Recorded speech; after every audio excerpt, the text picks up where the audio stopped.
दोस्तों नमस्कार। आज फिर हाजिर हूँ बहुत ही इंटरेस्टिंग कहानी के साथ। तो देरी न करते हुए आइए सुनते कहानी का आनंद लेते हैं। बहुत समय पहले की बात है। एक जंगल में एक वटवृक्ष के नीचे एक मोर और मोरनी का झुंड रहा करता था। उन मोर और मोरनी के दिलों में बहुत प्रेम था। बहुत समय से वे आपस में मिलजुल कर रहते थे। उन दोनों में आपस में इतना प्रेम था कि दूर दूर तक उन दोनों की प्रेम की चर्चाएं हुआ करती थीं। प्रिय दर्शकों, एक दिन की बात है। किसी विवाद को लेकर के मोर और मोरनी में आपस में झगड़ा हो गया। और जब मोर और मोरने में बहुत झगड़ा होने लगा, तब मोर कहने लगा कि मोरनी, मैं जानता हूं कि संसार में सबसे बड़ा धोखा स्त्री किस समय देती है, किन स्थानों पर देती है और क्यों देती है, और इस संसार में सबसे बड़ी पापी और विश्वासघाती स्त्री होती है। इस तरह की बात सुनकर वे मोरनी कहने लगी, क्या मतलब है? तुम ये कैसे कह सकते हो कि संसार में सबसे बड़ी पापी और विश्वासघाती स्त्री होती है, और वह किस समय पर धोखा देती है? यह सरासर झूठ है। स्त्री कभी किसी को धोखा नहीं देती। प्रिय दर्शकों, जब इस तरह से मोर और मोरनी में झगड़ा बढ़ता चला गया, बहुत समय तक में आपस में लड़ते झगड़ते रहे और उनका झगड़ा शांत होने का नाम ही नहीं ले रहा था। उसी समय पर उस वट वृक्ष पर एक हंस आ जाता है और वह हंस उन मोर और मोरनी से कहता है कि मैं काफी समय से देख रहा हूं कि तुम दोनों आपस में एक बात को लेकर के झगड़ रहे हो। अगर तुम दोनों इस समस्या का हल नहीं निकाल पा रहे हैं, अगर तुम दोनों इस प्रश्न का उत्तर नहीं दे पा रहे हो, तो क्यों ना तुम कैलाश पर्वत पर चले जाओ। कैलाश पर्वत पर जाकर भगवान शिव और माता पार्वती से अपने सवाल का जवाब पूछ लो। वो तो जगत के स्वामी हैं। वह तुम्हें बता देंगे कि आखिरकार इस संसार में स्त्री सबसे बड़ा धोखा किस समय देती है और किन किन स्थानों पर देती है, और इस संसार में सबसे बड़ा पापी और विश्वासघाती कौन है। वह मोर और उसकी पत्नी मोर नहीं। जब हंस के इन बातों को सुनती है तो उन्हें यह बात पसंद आ जाती है। वो हंस की बात को मानकर कि कैलाश पर्वत की ओर उड़ते हुए चले जा रहे थे, और चलते चलते ही वह कैलाश पर्वत पर पहुंच जाते हैं और भगवान शिव के चरणों में लौट जाते हैं। भगवान शिव को प्रणाम करते हैं, कहते हैं कि हे भगवान, आप तो जगत के स्वामी हो, आपने पूरा संसार बनाया है, आप हमारे एक प्रश्न का उत्तर दे दीजिए। तब मोरनी कहने लगती है कि हे प्रभु, ये मोर कह रहा है, इस संसार में सबसे बड़ा धोखा स्त्री देती है, और किस समय पर देती है, किन स्थानों पर देती है, यह इसे मालूम है। इसके कहने का मतलब है कि संसार में सबसे बड़ी पापी और सबसे बड़ी विश्वासघाती स्त्री होती है। प्रिय दर्शकों को इस तरह से वे मोरनी भगवान शिव से कहने लगती हैं। प्रिय दर्शकों, यह कहानी आपके जीवन को पूरी तरह से बदल कर रख देगी। इस कहानी में वह ज्ञान छुपा हुआ है। इस ज्ञान को पाने के लिए हम लोग दर दर भटकते रहते हैं, तरह तरह की कथाएं सुनते हैं, लेकिन आज वही ज्ञान इस कथा में आपको कुछ ही समय में मिल जाएगा। इस कथा से प्राप्त किए हुए ज्ञान को अगर आप जीवन में उतारते हो तो आपका जीवन खुशियों से भर जाएगा। आपके जीवन में गरीबी नहीं रह सकती, मैं यह विश्वास के साथ कह सकता हूँ। तब भगवान शिव मोर से कहने लगते हैं कि मोर, तुम कैसे साबित कर सकते हो इस संसार में स्त्री सबसे बड़ा धोखा किस समय देती है और किन किन स्थानों पर देती है, और इस संसार में सबसे बड़ी पापी और विश्वासघाती स्त्री होती है, तुम कैसे साबित करोगे? तब मोर कहने लगता है कि हे भगवान, मैं आपको एक कहानी सुनाऊंगा। इस कहानी को सुनने के बाद में यह साबित हो जाएगा कि स्त्री सबसे बड़ा धोखा किस समय देती है और किन किन स्थानों पर देती है, और इस संसार में सबसे बड़ी पापी, सबसे बड़ी विश्वासघाती स्त्री होती है। भगवान शिव कहते हैं कि ठीक है मोर, तुम कहानी सुनाओ। मैं तुम्हारी कहानी को पूरे गौर से सुनूंगा और फिर उसी से साबित होगा कि आखिरकार तुम सच बोल रहे हो या झूठ बोल रहे हो। इस संसार में स्त्री सबसे बड़ा धोखा किस समय पर देती है, यह दुनिया को भी पता चल जाएगा। वह मोर कहानी शुरू करने ही वाला था कि तभी वहां पर माता पार्वती आ जाती है और वह कहती हैं कि हे प्रभु, मैं भी कहानी सुनना चाहती हूँ। मैं भी यह देखना चाहती हूँ कि आखिरकार स्त्री अपने पुरुष को सबसे बड़ा धोखा किस समय पर देती है। मैं भी यह जानना चाहती हूँ कि आखिरकार इस संसार में सबसे बड़ा पापी और विश्वासघाती कौन होता है, वह पुरुष होता है या स्त्री होती है, और किन कारणों से होते हैं, इस तरह से माता पार्वती भी कहानी को सुनने लगती है। प्रिय दर्शकों, तब वह मोर भगवान शिव को साक्षी मानकर कहानी सुनाने लगता है। कहने लगता है कि हे प्रभु, एक राज्य में एक उग्रसेन नाम का राजा राज करता था। उस राजा के 4 बेटे थे और उसके चारों बेटे बहुत ही ज्यादा बहादुर और बड़े ही प्रतापी थे। लेकिन प्रभु, सबसे बड़ा बेटा, जिसका नाम विश्वजीत था, वह न केवल प्रतापी था बल्कि दिखने में भी बहुत ही सुंदर था। उसके सबसे बड़े बेटे विश्वजीत की पत्नी रत्नावती थी, जो देखने में बड़ी ही सुंदर और बड़ी ही रूपवान थी। वह अपने आगे किसी दूसरी स्त्री को सुंदर नहीं मानती थी। एक दिन की बात है, राजा उग्रसेन ने अपने बेटे विश्वजीत के लिए किसी बात पर नाराज होकर के अपने राज्य से उसे निकाल लेने का आदेश दे दिया। प्रिय को राजा की ऐसी बातों को सुनकर सभी इस बात को लेकर बड़े ही चिंतित हो गए। इधर उसके बाद में फिर विश्वजीत अपने महल में आ गया और अपने महल में जाकर के वह बड़ा ही हताश और निराश हो गया। उधर विश्वजीत को उदास देख के विश्वजीत की पत्नी ने पूछा, हे स्वामी, आखिर आप इतने हताश निराश क्यों हैं? आखिर तुम्हें कौन सा दुख है? आखिर आपका चेहरा इतना मुरझाया क्यों है? आपका चेहरा इतना मुरझाया क्यों दिख रहा है? राजकुमार होकर के आखिर आप इतने चिंतित क्यों देख रहे हैं? तब उसी समय पर विश्वजीत सोचने लगा, मैंने बहुत बुरा किया है, मैंने बड़ा गलत किया है। और वह अपने मन की सारी बातें अपनी पत्नी रत्नावती को बताने लगता है। रत्नावती को सारी बातें समझा देता। विश्वजीत की बातों को सुन करके उसकी पत्नी उसी समय पर मूर्छित हो आती थी, और जब वह मूर्छित हो जाती है तो विश्वजीत बड़ा घबरा जाता है और फिर उसके मुंह पर जल के कुछ छींटे डालता है। सोचने लगता है कि मैंने बहुत बड़ा गलत कर दिया है, इसको यह बात बताकर मैंने बहुत बड़ी गलती कर दी। कहाँ यह फूलों में पलने वाली, और कहाँ मैंने इसको इतनी गंभीर बात बता दी। इसके हृदय को बहुत बड़ा आघात लगा है। जब राजकुमार विश्वजीत उसको जल के छींटे डालता था, तब कहीं जाकर के रानी रत्नावती को होश आ जाता है, और जब वह होश में आती है तो रत्नावती अपने पति विश्वजीत से कहने लगती है, आप मुजदासी को छोड़ करके प्रदेश के लिए चले जाएंगे तो फिर भला मैं आपके बिना कैसे जी पाऊंगी? स्वामी, मैं भी आपके साथ में ही जंगल में चलूंगी। अपनी पत्नी की बात सुनकर कि तब राजकुमार विश्वजीत कहता है, हे प्रिय, आखिर तुम मेरे साथ में कैसे चल सकती हो? क्योंकि तुम्हें पता नहीं है, दूसरे राज्यों में अनेक प्रकार की मुसीबतें और संकट होते हैं। तुम इतने अच्छे सुंदर और नरम नरम महलों में रहने वाली हो, तुम गलीचों पर चलने वाली हो, तो महलों के बिना इस मुसीबत को कैसे बर्दाश्त कर पाओगी?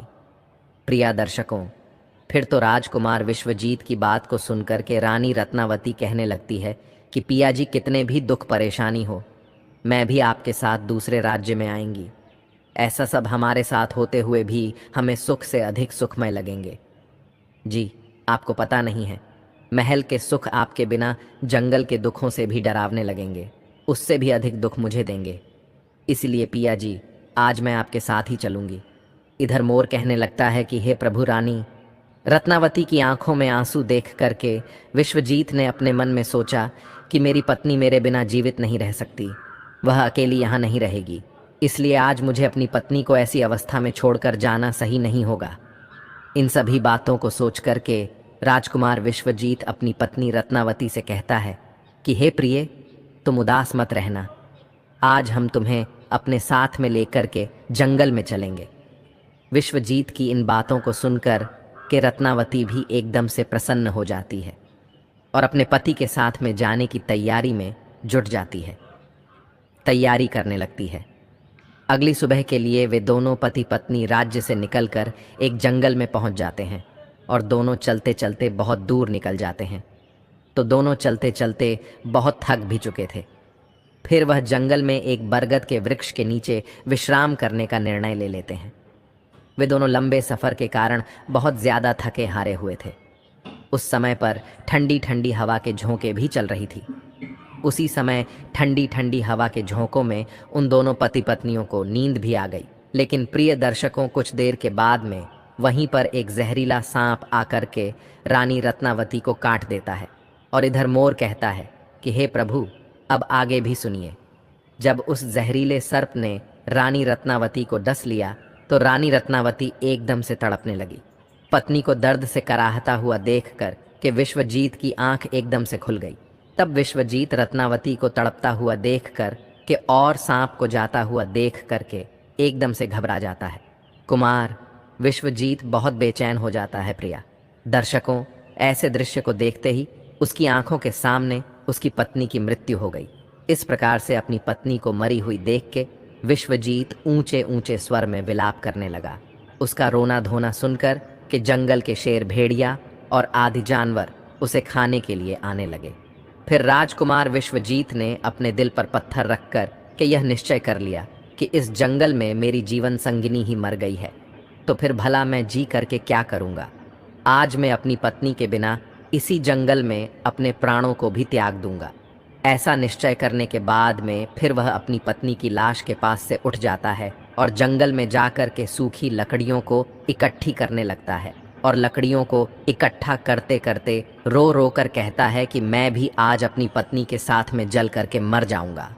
प्रिय दर्शकों, उसी समय पर वहाँ से दिव्य संत वहाँ से गुजर रहे थे। जब वे दिव्य संत विश्वजीत को रोते हुए देखते हैं तो वह कहने लगते हैं कि पुत्र, तुम क्यों रो रहे हो? इस भयानक जंगल में तुम क्यों विलाप कर रहे हो? अगर तुम ऐसे ही रोते रहे तो जंगल के जानवर तुम्हें अपना भोजन बना लेंगे। तुम्हें किस बात का दुख है? तुम क्यों रो रहे हो?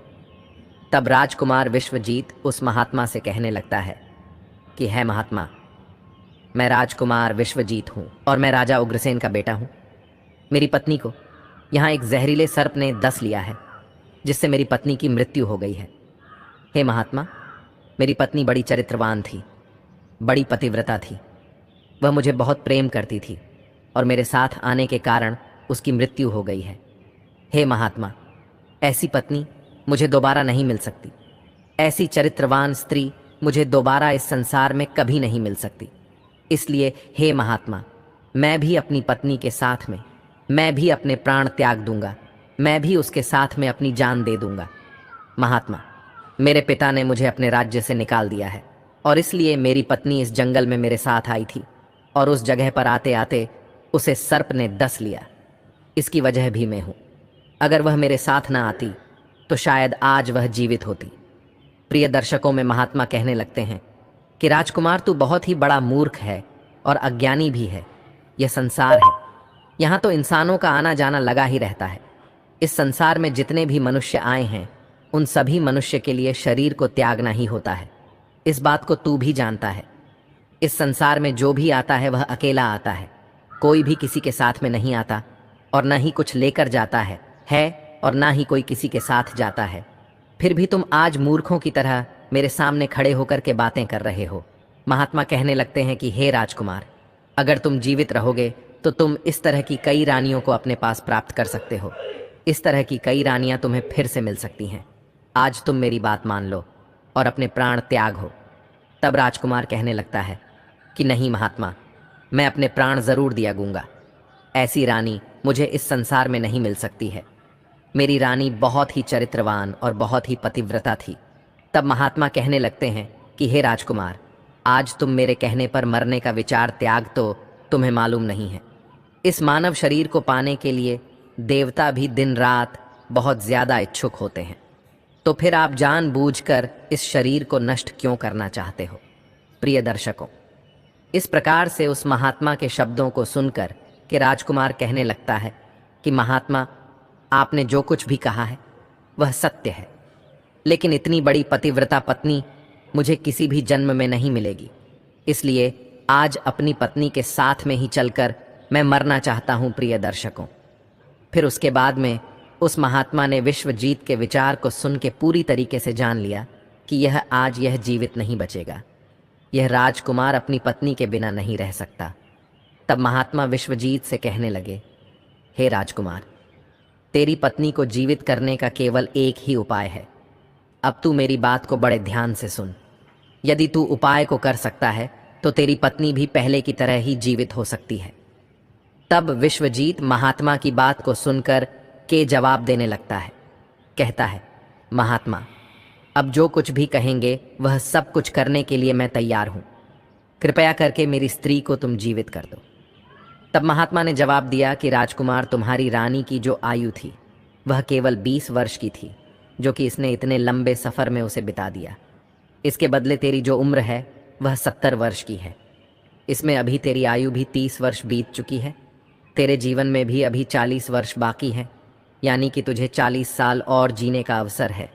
यदि तू अपनी पत्नी को आधी उम्र समर्पण कर देता है तो तुम दोनों की उम्र जो है वह एक समान हो जाएगी।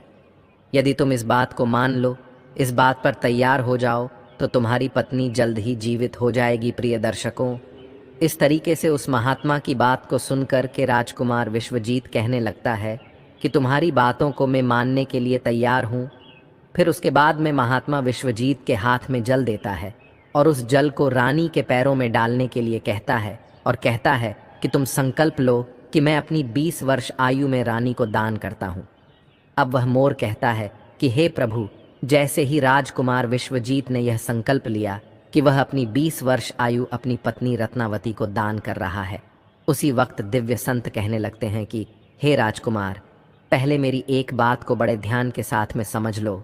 इसमें तुम्हें गुप्त रहस्य ही मिलेगा, जिसे समझना तुम्हें बहुत जानना बहुत ज़रूरी है। अभी तो तुझे अपनी पत्नी की आवश्यकता है। तुम जल को डालकर उसे बचा सकते हो, लेकिन भविष्य में यदि तुम्हें अपनी पत्नी की आवश्यकता नहीं पड़ती है तो अभी कुछ नहीं बिगड़ा है। तुम अपने संकल्प को वापस ले सकते हो, और जब तुम उस संकल्प को वापस ले लेते हो तो उसी क्षण से तुम्हारी पत्नी की मौत हो जाएगी। उसी क्षण इसकी मृत्यु निश्चित है। परंतु राजकुमार, एक बात को तुम हमेशा याद रखना, इस संकल्प को वापस लेने की बात अपनी रानी से कभी मत कहना, नहीं तो तुम अपने संकल्प को वापस नहीं ले सकोगे। वे महात्मा कहते हैं कि हमेशा याद रखना, मनुष्य को जीवन में कुछ बातें छुपा के रखनी चाहिए, क्योंकि कभी कभी यह बातें कुछ काम आ सकती हैं।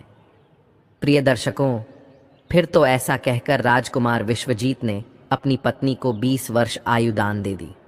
राजकुमारी रत्नावती वहां पर उठकर बैठ खड़ी हो गई। उधर वह महात्मा वहां से अदृश्य हो गए। उसी क्षण राजकुमार विश्वजीत अपनी पत्नी से कहता है कि हे प्रिय, आप तो सो गई थी, मैंने आपको नहीं जगाया। फिर उसके बाद विश्वजीत अपनी पत्नी से कहने लगा, तुम बहुत ज़्यादा थकी हारी हुई थी, इसलिए मैंने तुम्हें नहीं जगाया। इधर मोर कहने लगता है कि हे प्रभु, इस प्रकार से राजकुमार विश्वजीत ने अपनी पत्नी से ये सारी बातें छुपा लीं कि सांप तुम्हें काट लिया था और तुम मर गई थी। इन बातों को विश्वजीत ने अपनी पत्नी से गुप्त ही रखा। इधर वह मोर कहने लगता है कि फिर वहां से विश्वजीत अपनी पत्नी को लेकर के आगे बढ़ जाता है, और कई दिनों के बाद उसने बहुत ही सुंदर स्थान को देखा। वहां पर एक फकीर की कुटिया बनी हुई थी। वहां पर वह पहुंच गए तो वहां पर उन्होंने देखा कि एक सुंदर सा फकीर वहां पर बैठा हुआ हुक्का पी रहा है, और इधर दोनों पति पत्नी बहुत ज्यादा थके हारे हुए थे, इसलिए वे दोनों उस फकीर के पास में जाकर के बैठ गए। उस समय विश्वजीत ने अपनी पत्नी रत्नावती से कहा कि हे प्रिय, मुझे बहुत तेजी से प्यास लग रही है, और प्यास की वजह से मेरा गला भी सूख रहा है। कुएं पर चलकर के पानी पीकर आते हैं। यदि तुमको भी प्यास लगी हो तो हम जाकर के तुम्हारे लिए भी पानी की व्यवस्था कर लाते हैं। तब वह मोर कहने लगता है कि हे प्रभु, राजकुमार विश्वजीत की बात को सुनकर के वह रानी कहने लगती है, हे पिया जी, मुझे तो प्यास नहीं लगी है, आप जाइए पानी पी करके फिर मेरे पास वापस आ जाए। इसके बाद में रानी के जवाब को सुनकर के राजकुमार विश्वजीत एक लंबी सी रस्सी हाथ में लेकर के कुएं की ओर बढ़ने लगा। इधर राजकुमार विश्वजीत कुएं पर पानी पीने के लिए पहुंच गया तो उसी समय पर क्या हुआ, राजकुमारी रत्नावती उस फकीर की तरफ देख रही थी। इधर रत्नावती उस फकीर की सुंदरता को देख करके उस पर मोहित हो जाती है, अर्थात वह उसको पूरी तरीके से दिल दे बैठी। अब राजकुमारी रत्नावती उस फकीर से कहती है कि हे फकीर, आप तो यहाँ पर बड़ी खुशी से रहते हैं, बड़ी मौज से रहते हैं। तब वह फकीर कहने लगता है कि हे राजकुमारी, तुम भी यहाँ पर मेरे साथ बड़ी मौज से रह सकती हो। तब राजकुमारी रत्नावती कहने लगती है कि मैं रहना तो चाहती हूँ, लेकिन मेरे साथ में मेरा पति है, मैं तुम्हारे साथ में कैसे रह सकती हूँ। प्रिय दर्शकों, रानी की ऐसी बात सुनकर के वह फकीर समझ जाता है कि रानी उस पर आसक्त हो बैठी है। तब वह फकीर रानी रत्नावती के साथ में प्रेम लीला करने लगता है। तो उसी समय पर फकीर ने रानी से कहा कि आज मैं तुम्हें एक ऐसा उपाय बताता हूँ। तुम्हारा पति इस कुएं पर पानी पीने के लिए गया है, तुम अपने पति को जाकर के उसी कुएं में धकेल देना, इसके बाद में जो भी होगा हम उसे देखेंगे। इधर मोर कहता है, फिर तो वह फकीर की बात सुनकर के रत्नावती ने कहा ठीक है, मैं ऐसा ही करूंगी। प्रिय दर्शकों, अब इतनी ही देर में राजकुमार विश्वजीत से पानी पी करके अपनी पत्नी के पास में आ गया तो उसी क्षण राजकुमारी रत्नावती भी कहने लगी कि जी, मुझे भी बहुत तेज़ी से प्यास लग रही है। प्यास की वजह से मेरा भी गला सूख रहा है। तुमको पर वापस चलकर मुझे भी पानी पिलाओ।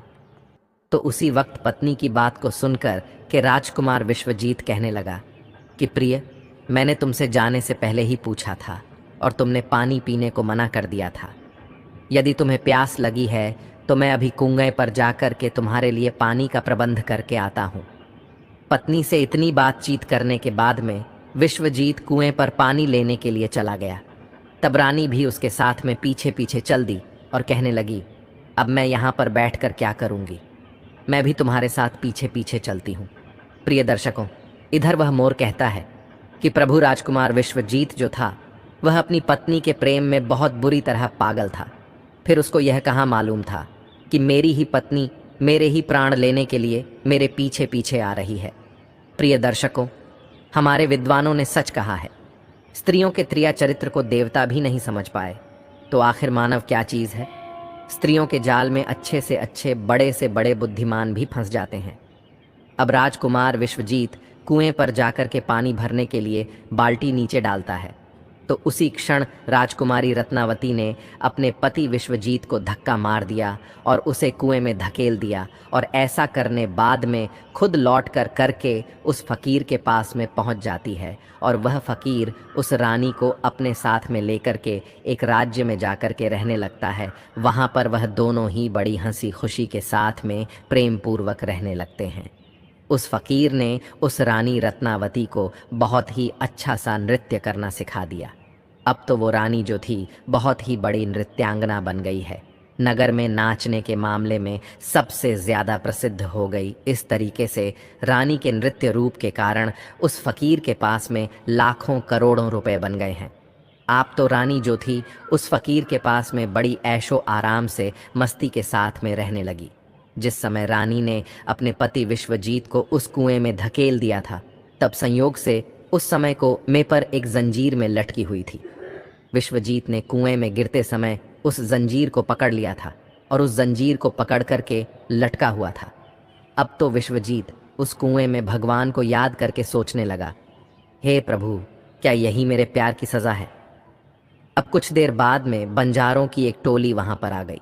उन बंजारों के झुंड में से एक बंजारा अपनी बाल्टी लेकर की उस कुएं की ओर बढ़ने लगा तो कुएं के नज़दीक आकर के उसने अपनी बाल्टी उस कुएं में पानी भरने के लिए डाल दी।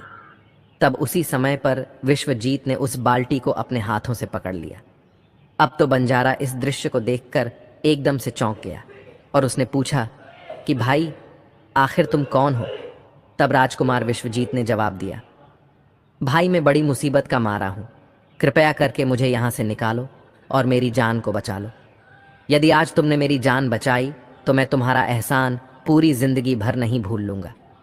प्रिय दर्शकों, अब तो ऐसा कहकर के राजकुमार विश्वजीत उस बंजारे से प्रार्थना करने लगा, किंतु राजकुमार विश्वजीत की इस दुख और पीड़ा को देख करके उस बंजारा के मन में दया आ जाती है और वह सोचने लगा कि इंसान ही इंसान के काम आता है।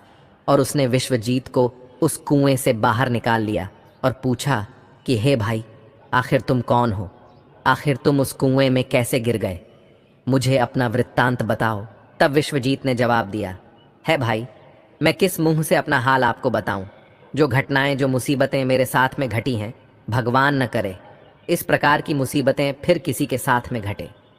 फिर विश्वजीत ने जवाब दिया, है भाई, यदि तुम मुझसे इन बातों को जानना ही चाहते हो, मेरी परेशानी को जानना ही चाहते हो, तो सुनो, मैं आपको अपना कथन सुनाता हूँ, अपनी आप बीती आपको सुनाता हूँ। मैं एक राजकुमार हूँ। मेरे पिता ने किसी कारण से मुझे अपने राज्य से निकाल दिया है, इसलिए मैं अपनी धर्मपत्नी के साथ में इस जंगल में पहुँच गया और मेरी पत्नी और मैं एक दूसरे से बहुत ज़्यादा प्रेम करते थे।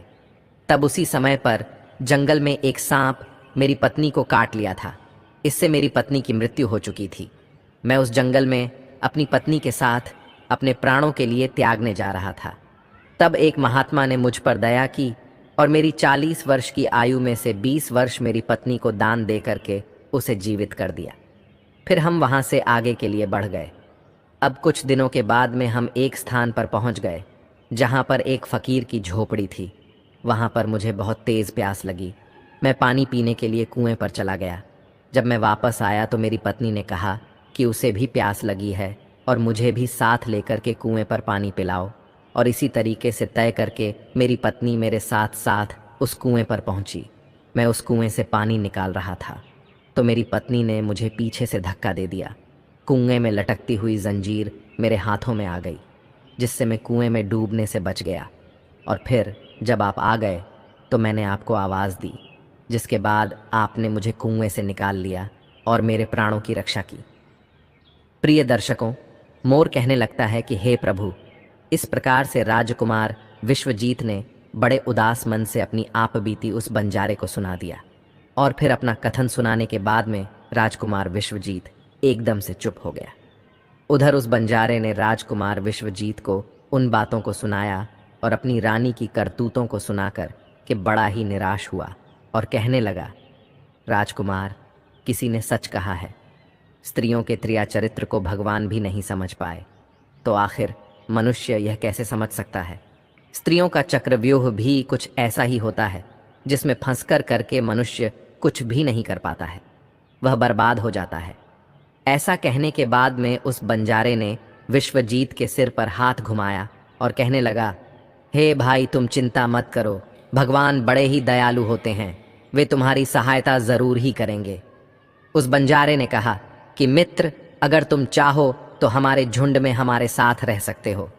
तब बंजारे की बात को सुनकर के विश्वजीत उस बंजारे के साथ में ही रहने के लिए सहमत हो गया। फिर उन बंजारों की सहायता से वह राजकुमार जो था उसी राज्य में जा पहुंचा जहां पर उसकी पत्नी रत्नावती और वह फकीर रह रहा था। उस राज्य को देख के विश्वजीत बंजारे से कहने लगा, हे भाई, मेरी अच्छा है कि मैं कुछ दिन इस राज्य में रहना चाहता हूँ। तब बंजारे ने जवाब दिया, मित्र, तुम जैसा चाहते हो वैसे ही रह सकते हो, मुझे कोई परेशानी नहीं है। फिर उसके बाद में राजकुमार विश्वजीत भूखा था। उस बंजारे से आज्ञा लेकर के राज्य में घूमने के लिए आया और काम की तलाश करने लगा। कुछ दिनों बाद राजकुमार की मेहनत और परिश्रम को देखकर के उस राज्य के बड़े व्यापारी ने अपने यहाँ पर उसे नौकरी पर रख लिया। इस तरीके से राजकुमार विश्वजीत उस व्यापारी के यहाँ पर काम करना शुरू कर दिया और बड़ी मेहनत और लगन के साथ में अपने कर्तव्यों का निर्वहन करना शुरू कर दिया। राजकुमार की मेहनत को देखकर कि उस व्यापारी ने राजकुमार विश्वजीत को बड़ा ही सम्मान दिया और धीरे धीरे करके उस राजकुमार को अपने यहाँ काम का एक मुनीम बना लिया। अब वह मोर कहता है कि हे प्रभु, अब इस प्रकार से राजकुमार विश्वजीत के दिन बड़े हंसी खुशी के साथ में कटने लगे।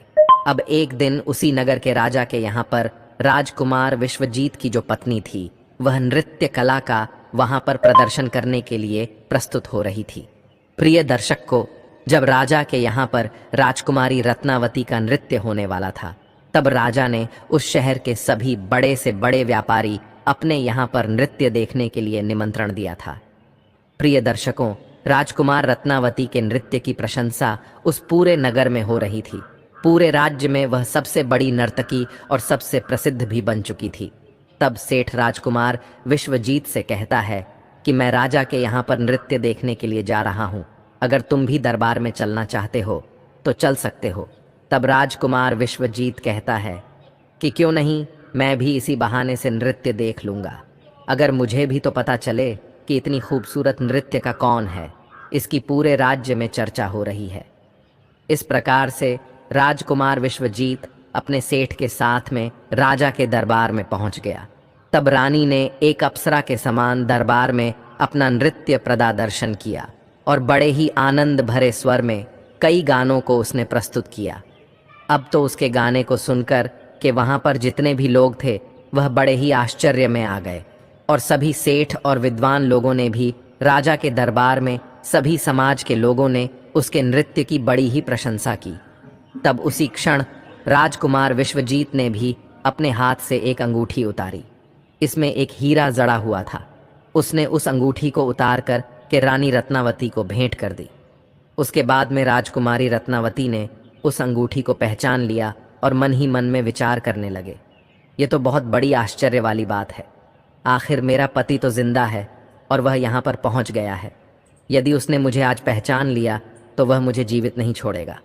इसलिए मुझे कुछ ऐसा त्रिया चरित्र रचना चाहिए जिससे मेरे पति को मारा जा सके। अब तो राजकुमारी रत्नावती ने अपने मन में विचार किया, अब मैं यहाँ के राजा के लिए एक ऐसा सुरीला गाना और बड़ा ही अच्छा नृत्य दिखाऊंगी जिससे राजा प्रसन्न होकर के मुझे कुछ मांगने के लिए बोलेगा। तब मैं राजा से आदेश दिलवाकर उसे मरवा दूंगी। बाद में राजकुमारी ने एक बहुत ही सुरीला गाना और बड़ा ही मधुर नृत्य दिखाया। प्रिय दर्शकों, रानी की इस बसंत बहार को सुनकर कि वह बड़ा ही प्रसन्न हुआ। अब तो रत्नावती से राजा कहने लगा, हे नृत्यांगना, मैं तुम्हारे इस नृत्य को देख के बड़ा ही प्रसन्न हूँ। आखिर तुम मुझसे क्या मांगना चाहती हो? तब राजकुमारी रत्नावती ने जवाब दिया कि राजा साहब, यदि आप मुझसे प्रसन्न हो तो सबसे पहले मुझे एक वचन दीजिए। जो मैं आपसे मांगूंगी आप मुझे वही देंगे। रत्नावती ने जवाब दिया, इस सभा में मेरा एक शत्रु है, कृपया करके महाराज मेरे मांगने पर उसको फांसी की सज़ा दे दीजिए। तब राजा ने कहा, तो उस चोर को बुला कर के मेरे सामने लाओ। तब उस रानी ने राजकुमार विश्वजीत का हाथ पकड़ा और उसे बुला कर के राजा के सामने लिए पहुंची। उसी क्षण राजा ने अपने सैनिकों को आदेश दिया कि तुरंत ही इस चोर को जल्लादों के सामने ले जाओ, रानी के इस चोर को फांसी पर चढ़ा दो। प्रिय दर्शकों, इसी बीच में विश्वजीत का जो सेठ था वह भी वहां पर पहुंच गया। दौड़ता हुआ विश्वजीत के पास में गया और उससे पूछा कि आखिर तुमने इस नाचने वाली का क्या चुराया है, जिसकी वजह से वे तुझे अपना शत्रु बता रही हैं और वह तुझे मरवाना चाहती है। तब राजकुमार विश्वजीत ने अपने मालिक को जवाब दिया कि हे मालिक, मैंने उसका कुछ नहीं चुराया है। बस इस राजा को अब इतना समझा लो कि मुझे सज़ा देने के पहले मेरी दो बातों को गौर से सुन लें, हो सकता है मेरी जान बच जाए। अब तो विश्वजीत का मालिक इन बातों को सुनकर के अपने साथी व्यापारियों से इस विषय में कुछ चर्चा करने लगा। उस सेठ ने कहा कि मित्रों, या तो राजा न्याय करें या फिर हम सभी शहर को छोड़ करके इस शहर से कहीं और चले जाएंगे। इस प्रकार से सभी व्यापारी इकट्ठे होकर के राजा के पास में पहुंच गए और राजा से जाकर कहने लगे, हे राजन, हमारा मुनीम जो है वह एक निर्दोष है और आपने उसे मरवाने का आदेश दे दिया है। वे कह रहा है कि राजा से वह दो बातें कहना चाहता है। यदि इन दो बातों को सुनने के बाद में आपको उस पर कोई अपराध लगे तो आप उसे मरवाना चाहे तो आप उसे मरवा सकते हो। उसके मरने के पहले उसकी दो बातों को आप ज़रूर सुनिए। प्रिय दर्शकों, फिर राजा ने व्यापारियों की बात सुनकर के कहा, ठीक है, तुम अपने मुनीम को मेरे पास में बुलवा दो। तब विश्वजीत को बुलाकर के राजा के सामने खड़ा किया गया। तब राजा ने जवाब दिया, तुम जो भी कहना चाहते हो वह खुले शब्दों में मेरे सामने कहो। तब उसी समय राजकुमार विश्वजीत ने जवाब दिया कि महाराज, आखिर मैंने कौन सा अपराध किया है जिस कारण आपने मेरी हत्या करवाने के लिए अपने मंत्रियों को आदेश दे दिया। फिर राजकुमार विश्वजीत की बात को सुनकर के राजा ने जवाब दिया, तो उस नृत्यांगना का चोर है, उसका शत्रु है। तो विश्वजीत ने जवाब दिया, नहीं महाराज, मैं इस कुलटा स्त्री का पति हूँ जो मुझे कुएं में धकेल कर इस फकीर के साथ में यहाँ पर भाग कर चली आई है। अब तो राजकुमारी रत्नावती ने समझ लिया कि अब तो बात बिगड़ रही है। तब राजकुमारी रत्नावती जो थी राजा से कहती है कि हे महाराज, मैं चरित्रहीन नहीं हूँ, मैं कुलटा नहीं हूँ। ये बिल्कुल झूठ बोल रहा है। आखिर कौन है ये?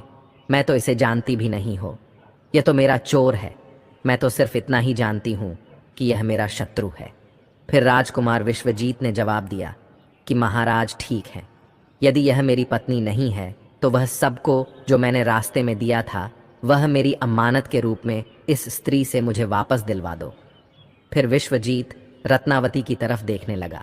तब राजकुमार विश्वजीत ने अपनी अमानत को वापस लेने की बात की तो राजकुमारी रत्नावती ने इसे बड़े सहज स्वभाव से स्वीकार कर लिया। तब विश्वजीत ने जवाब दिया, अच्छा, अब तुम अपने हाथों में गंगा जल लो। अब तुम्हारा न्याय इसी सभा में होगा और सभी के सामने होगा। तब राजकुमारी रत्नावती ने जल डालकर के ज़मीन पर रखा और कहा कि वही वस्तु जो रास्ते में मुझे दी गई थी, मैं इसे आज से वापस कर रही है। तब उसी क्षण राजकुमार विश्वजीत ने अपने हाथों लिया और जल लेकर के यह बात कही कि मैंने रास्ते में जो कुछ भी चीज़ अपनी रानी को दी है वह मैं वापस ले रहा हूँ, और हाथों में गंगा जल ले लिया। उसी वक्त रानी रत्नावती ने भी अपने हाथों में गंगा जल लिया और कहा कि मुझे रास्ते में जो वस्तु भी इसने दी है मैं उसकी वस्तु इसके कहने के अनुसार आज से वापस कर रही हूँ। जैसे ही उसने अपने हाथों से जल्द छोड़ा तो उसी क्षण रानी के शरीर से प्राण निकल गए। अब वह मोर कहने लगा कि प्रभु, इस दृश्य को देख करके वहाँ के लोग जो कि एकदम से आश्चर्यचकित हो गए, राजा के लिए भी यह बात बड़ी ही चिंता का विषय बन गई। तब राजा विश्वजीत से कहने लगा, आखिर यह क्या हो गया, मुझे सच्चाई बताइए, सच्चाई क्या है।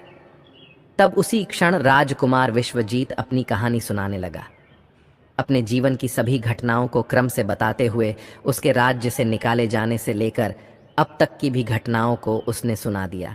और राजा ने भी बड़े ध्यान के साथ में सुना।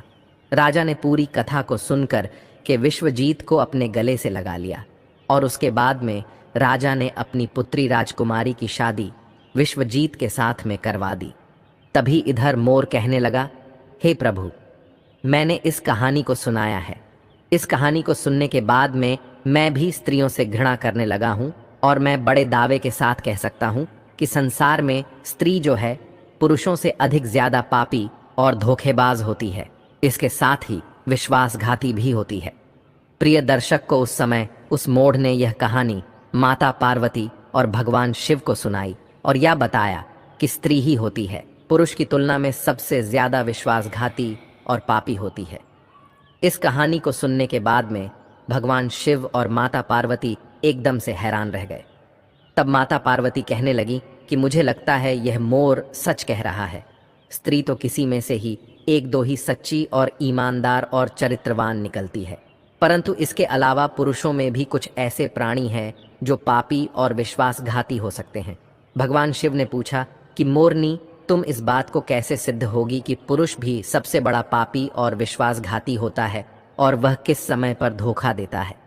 भगवान शिव की बात को सुनकर के मोढ़ ने कहने लगे, प्रभु, मैं भी अब आपको एक छोटी सी कहानी सुनाती हूँ, जिससे साफ साफ मालूम होगा कि स्त्री की तुलना में पुरुष सबसे ज़्यादा पापी और दुराचारी होते हैं और धोखेबाज भी होते हैं, और वह किस समय पर धोखा देते हैं यदि आपको पता चलेगा।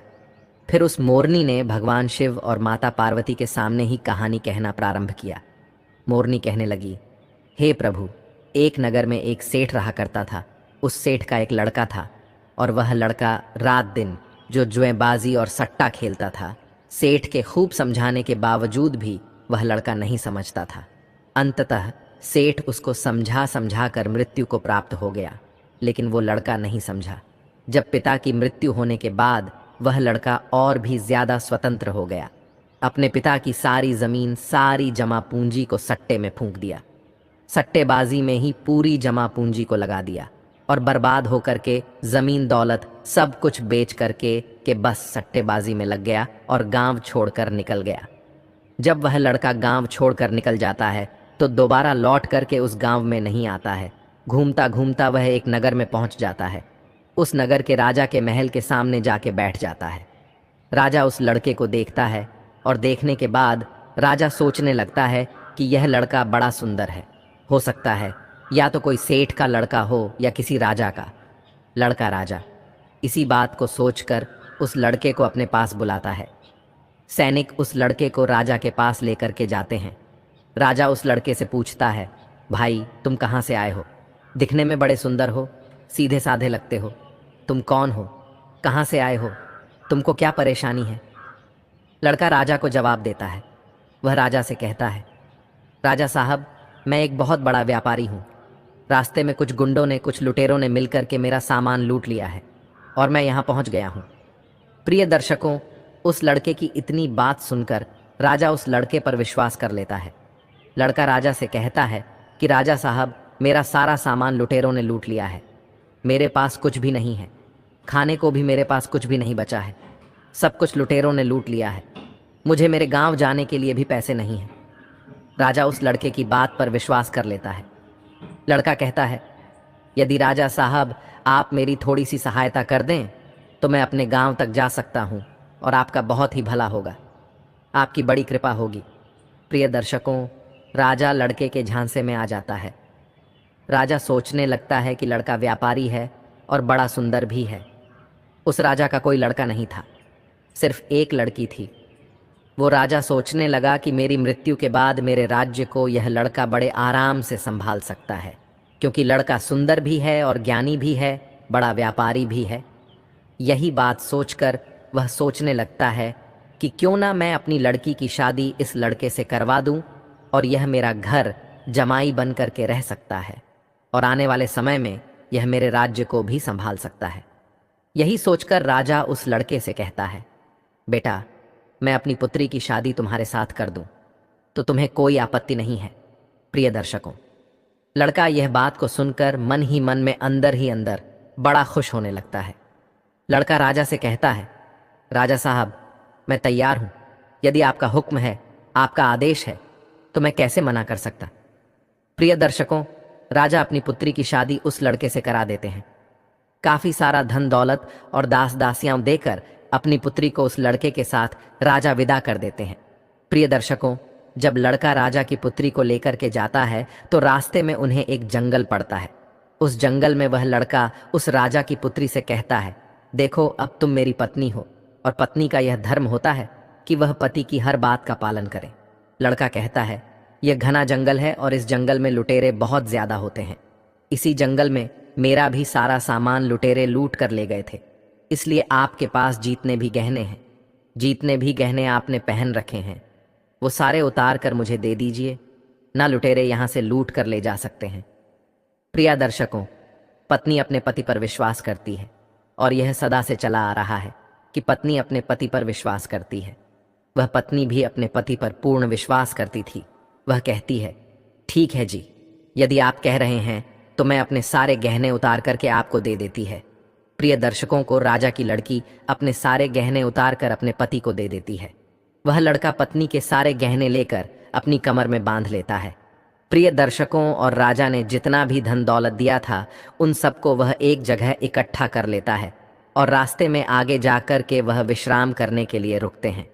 जब विश्राम करने के लिए रुकते हैं तो लड़का सभी दास दासियों को मार देता है और उस लड़की को पास ही में कुएं था, उस कुएं में धकेल देता है और वहां से सारा सामान लेकर के भाग जाता है।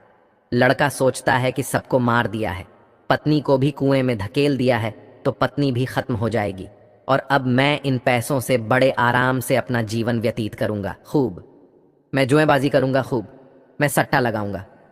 यही सोच करके लड़का वहां से सारा सामान लेकर के भाग जाता है। प्रिय दर्शकों, लेकिन उस लड़के की पत्नी कुएं में खत्म नहीं हुई।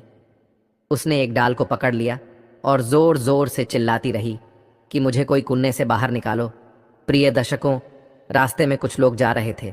उन लोगों ने उस लड़की की आवाज़ सुनी और उस लड़की को कुएं से बाहर निकाल लिया। लड़की वापस अपने राज्य में पिता के घर पहुंच जाती है। उस लड़की का पिता उस लड़की से पूछता है और कहता है, पुत्री, क्या हो गया, तुम वापस कैसे चली आई।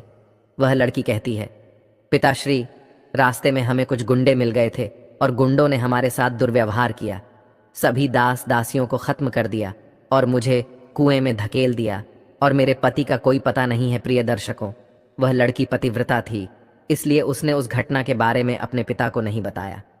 कुछ समय के लिए वह लड़की अपने पिता के घर रहने लगी। कुछ समय निकालने के बाद वह लड़का फिर से उस राजा के द्वार पर आता है, अपने ससुर के राज्य में आता है। प्रिय दर्शकों, वह जितना भी धन लूट के ले गया था उसने सबको जो आबादी सट्टेबाजी में उड़ा दिया था। जब एक भी पैसा उसके पास नहीं बचा तो वह लड़का फिर से अपने ससुर के पास आता है। वह सोचने लगता है कि आप ससुर से जाकर यह कहूँगा कि ससुर जी अपनाना बनने वाले हैं। इस बात को सुनकर ससुर जी मुझे फिर से बहुत सारा धन देंगे और इस धन से मैं फिर से अय्याशी करूँगा। यही सोचकर वह लड़का फिर से उस राजा के द्वार पर आता है, लेकिन उस लड़के को द्वार पर ही उसकी पत्नी मिल जाती है। वह लड़की अपने पति को देखकर पहले तो थोड़ा गुस्सा होती है और बाद में अपने पति को बुलाकर कहती है, देखो जी, मैंने अपने पिता को ऐसी कोई बात नहीं बताई है। मैंने अपने पिता से यह कहा है कि हमें रास्ते में कुछ लुटेरों ने लूट लिया है और दास दासियों को मार दिया है और मुझे कुएं में धकेल दिया है और मेरे पति का कुछ पता नहीं है। यही बात आपको भी मेरे पिता से कहनी है। प्रिय दर्शकों, लड़का अपनी पत्नी की इस बात को सुनकर बड़ा खुश होता है सोचने लगता है कि मेरी पत्नी तो वास्तविकता में पतिव्रता है। प्रिय दर्शकों, लेकिन कुत्ते की पूंछ को कितने वर्ष भी आप सीधा करके रखो, लेकिन वह टेढ़ी की टेढ़ी ही निकलती है। कुत्ते की पूंछ कभी भी सीधी नहीं हो सकती। इसी तरीके से यह लड़का भी कभी सीधा नहीं हो सकता। यह लड़का फिर से राजा के पास जाता है और पत्नी ने जो बात कही है वही बात राजा से कहता है। प्रिय दर्शकों, लड़के की बात पर राजा विश्वास कर लेता है। प्रिय दर्शकों, लड़का अपनी पत्नी से फिर से कहता है कि देखिए, मैं आपको लेने के लिए आया हूँ। मुझे अपनी गलती का एहसास है। पता नहीं ऐसा क्या हुआ था मेरे साथ जो मैंने आपके साथ ऐसा व्यवहार किया, लेकिन मुझे अब मेरी गलती का एहसास हो गया है। मैं आपको लेने के लिए आया हूँ। आपको कल सुबह ही प्रातःकाल ही मैं यहाँ से लेकर जाऊँगा। आप तैयार रहिएगा। अब आप जाकर सो जाइए। प्रिय दर्शकों, सारे घर वाले सो जाते हैं। राजा सो जाता है, उसकी पत्नी सो जाती है। अब वह लडचका आधी रात को उठता है और राजा की तलवार से राजा की गर्दन काट देता है, अपनी पत्नी की गर्दन काट देता है। सभी को मारने के बाद वहां से सारा धन और उस स्त्री के गहने चुरा करके फिर से अपने गांव लौट आता है। इस प्रकार से मोरनी कहने लगती है, अब आप बताइए कि संसार में सबसे बड़ा पापी और विश्वासघाती कौन है? अब न्याय आपके हाथ में है। अब आप ही बताइए कि संसार में सबसे बड़ा पापी और विश्वासघाती कौन है? तब भगवान शिव कहने लगते हैं कि मैंने तुम दोनों की कहानी बड़े ही ध्यानपूर्वक सुनी है कि दोनों का न्याय करता हूँ। सच में संसार में स्त्री पुरुष के बीच में सबसे ज्यादा पापी और विश्वासघाती कौन होता है, यह तो स्पष्ट करना मुश्किल है।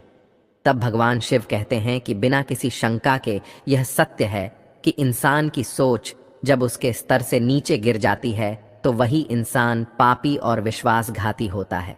चाहे स्त्री हो या फिर पुरुषों को, मनुष्य को किसी भी प्रकार के पाप करने से पहले यही सोचना चाहिए कि क्या वह सही कर रहा है या फिर नहीं।